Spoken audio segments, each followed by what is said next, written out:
Once upon a time, there lives a man named Mayowa. He lives in a town in Nigeria. Mayowa was a farmer. Mayowa had a wife named Tope. Tope died immediately she gave birth to their son, Morewa. Mayowa has been the one taking care of their son since his wife passed away.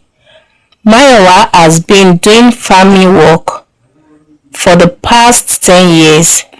Mayowa had raised Morewa alone, feed him, clothe him, taught him how to plant seed and harvest them.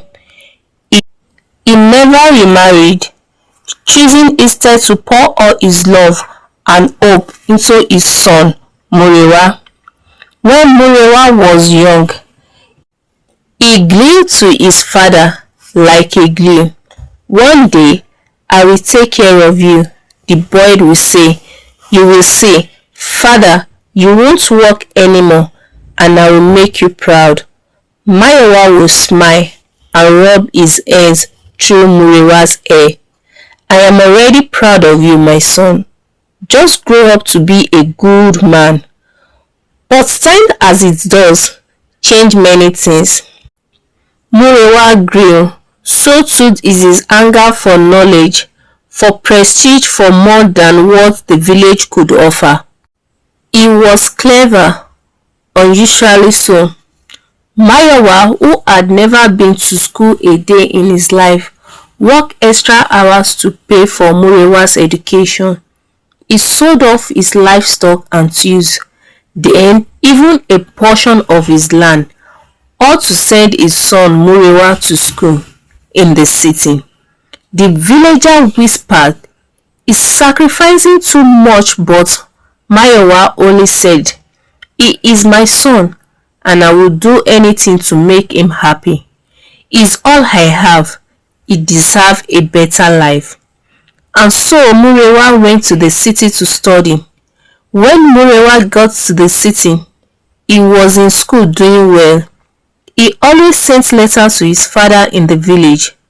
One day, Morewa sent letters to his father, Mayowa, in the village, telling him how the city was. He said in the letter, "Father, the city is loud, busy, nothing like home. I missed you, Father. I passed my test.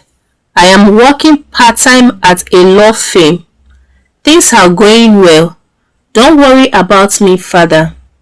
As years passed, Morewa eventually stopped writing letters to his father.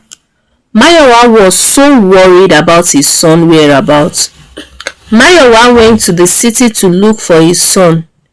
On getting to the city, Mayowa can't find his son. He went to Morewa's school, but the teacher told him, "Today we make it 2 weeks we set our eyes to see your son in school. Your son has joined bad gang and does not listen to teachers again. He has joined the bad gang in school." Mr. Mayowa was so surprised.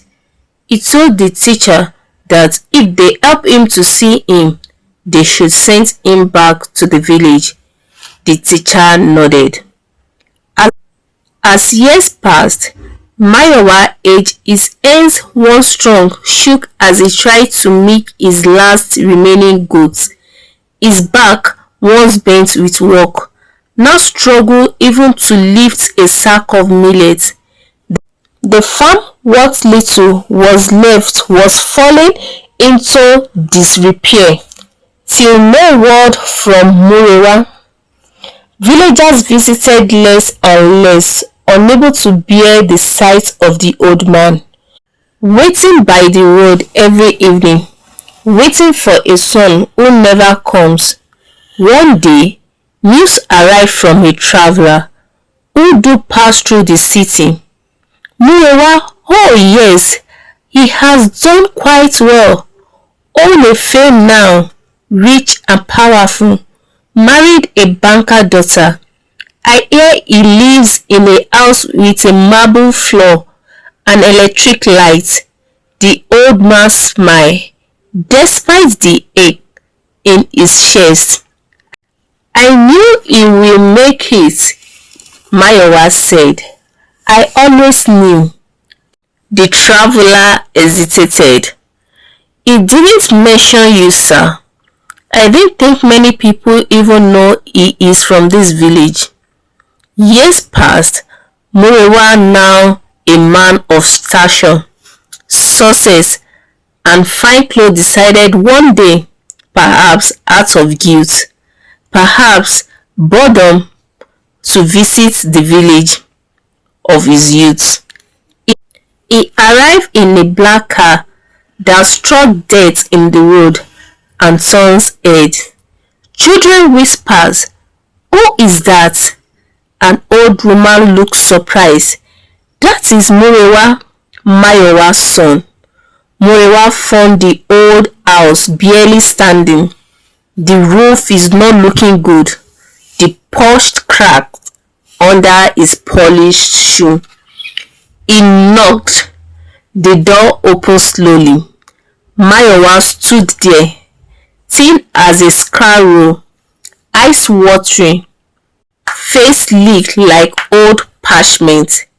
"Father," Morewa said, awkward. Mayowa stared. Then his face broke into a terrible smile. "Morewa, my boy, you came." They sat, shared teas made from old leaf. Morewa took a taste of the tea. "I am proud of you," Mayowa said, hands shaking as he poured the tea. "I knew you would do well. Even your mother in heaven will be happy." Morewa looked around, uncomfortable. "You should have left this place. I could have sent money." His father nodded. "I never asked for it. I only wanted a visit." Morewa can't say anything. "I have a meeting in the city tomorrow," Morewa said, standing. "Just passing through." "Really?" The old man's face fell. "Just a little, of course." They embraced briefly. As Morewa left, he handed his father an envelope for house repair. He said, inside the envelope, only 10,000 naira was inside. Mayowa was very disappointed. 1 year later, during the winter, Mayowa died. The cold was harsh than usual, and the roof never repaired. The house collapsed during a storm. It was found days later, standing near the fireplace with a faded photograph of Morewa in his hands. The villagers sent message to Morewa in the city that his father is dead. Morewa received the letter but did not go to the village. He sent a lawyer instead to handle the land deal. The farm was sold and turned into a commercial plot. Nothing remained of Mayowa's home but a stone where villagers laid flowers each year. The funeral, villager whispered. He gave everything for his son. He asked for nothing in return. Years passed. Morewa's fortune grew, but something grew with it, a hoary place, and is deep. His children did not know his father's name. His wife asked once, "Why don't you talk about where you are from?" He had no answer. One rainy night, Morewa returned to the village. He is older, hair grey, eyes tired. The commercial plot has changed hands. A grocery store stood where the farmhouse once did. He walked to the edge of the plot and stood before the stone. No one recognized him anymore. He read the inscription and lowered himself to the earth, kneel in the mud. "I am sorry, Father," he whispered, voice cracking. The wind blew gently through the tree, as if to say nothing at all. The ungrateful son spent the rest of his life trying to make amends, funding scholarship in Morewa's name, donating to the villagers, telling stories about his father to everyone who could listen. But there is no time again. What is done is done. And sometimes, no matter how deeply regretted, can never be undone.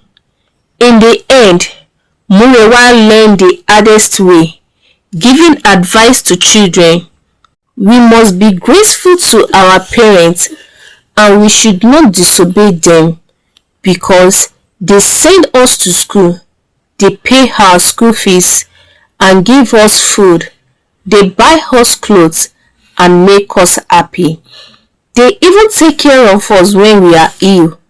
We must be grateful to them always. Morewa learned the hardest lesson of all, that success built in the back of the sacrifice means nothing if you forget the one who carries you there. Thank you for watching this story. Kindly share this story out with your loved ones. Give this story a thumbs up and subscribe to this YouTube channel if you have not done so by now. Until I bring another story your way. Bye.